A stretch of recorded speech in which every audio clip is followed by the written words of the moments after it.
நாம் இதை பார்க்குறோம். பல ஊனமுற்றவர்கள் சம்பாதிச்சிட்டு இருக்கிறாங்க அப்படிங்கிற அவங்களுடைய வெற்றி கதைகள்லாம் வெளியே சொல்கிறாங்க. ஒரு ஊனமுற்றவர்களுக்கு நீங்கள் போயிட்டு ஒரு ஜெராக்ஸ் கடையிலையோ இல்லை ஏதாவது ஒரு டிடிபி ஸ்டோர்ஸ்லையோ உட்காந்து வேலை பார்த்தா 8000 ரூபாய் கிடைக்கும். இன்றைக்கி அவங்க வந்து டபுள் டிஜிட்டில் earn பண்ணிட்டுருக்கிறாங்க அப்படிங்கிறதையும் பார்க்க முடிகின்றது.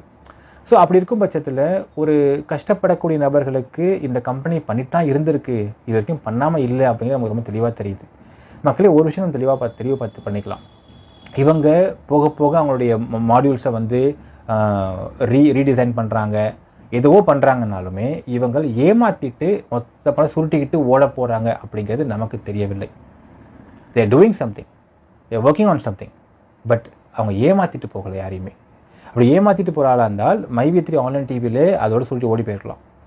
அதுக்கு பிறகு அங்கே உள்ள நபர்கள் அத்தனை பேருக்கும் மைவி3 ஆட்ஸில் வந்து கொண்டு வர வச்சு யாரையுமே வந்து இந்த நெட்வொர்க் மார்க்கெட்டிங் ஏமாறக்கூடாது, யாரும் ஏமாறவங்களா இருந்தக்கூடாதுன்றனால பண்ணிட்டு இருக்காங்க அப்படிங்கிற நம்ம தெளிவாக பார்க்குறோம். அங்கே போட்ட பணத்தை இங்கே அட்ஜஸ்ட் பண்ணுறாங்கன்ட்டு நம்ம தெளிவாக பார்க்குறோம். அப்போ இவங்க ஏமாற்றிட்டு ஓடிடுவாங்க, பணம் சொல்லிட்டு ஓடுவாங்கன்றதை நம்ம பார்க்க முடியல. ஏதோ they are doing something, they are trying something. அவங்களுடைய ப்ராடக்ட்ஸ் டிசைன் பண்ணுறாங்க, புதுசாக கொண்டு வராங்க, ஏதோ பண்ணிட்டே இருக்காங்க, லாங்கில் பண்ணிட்டுருக்குறாங்க.